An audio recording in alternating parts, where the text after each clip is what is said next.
শুধু আমার দেহটা ছাড়া আমার কোনো কিছুই আমার ছিল না, সব কিছুই তাদের তাদের আন্ডারে ছিল। হ্যাঁ, আমিও তাদের আন্ডারে ছিলাম। বেঁচে থাকার মতো শুধু আমার জানটা ছিল হয়তো। আমাকে ভুলভাবে আমার দর্শকদের কাছে বলেন, বাংলাদেশের মানুষের কাছে খুব বাজেভাবে উপস্থাপন করেছে।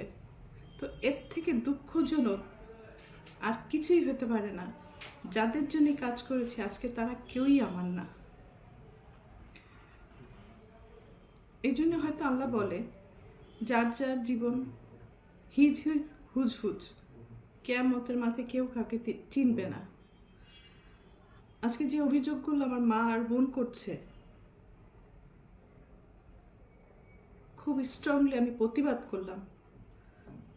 এর পুরোটাই মিথ্যে, বানোয়াট, এবং তাদের স্বার্থ উদ্ধার হয়নি বলে আজকে সত্য একটা জিনিসকে অসত্য বলে প্রমাণিত করার চেষ্টা করছে।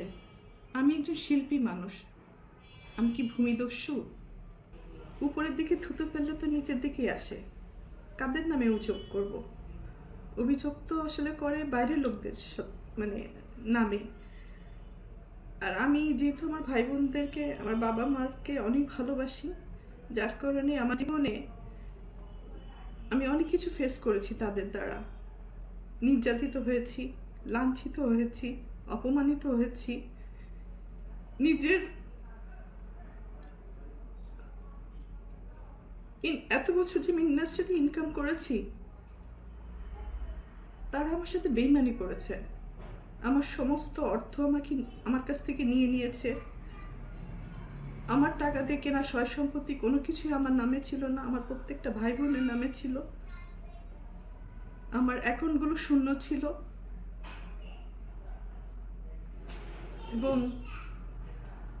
আমার গাড়ি, শুধু আমার দেহটা ছাড়া আমার কোনো কিছুই আমার ছিল না, সব কিছুই তাদের আন্ডারে ছিল। হ্যাঁ, আমিও তাদের আন্ডারে ছিলাম।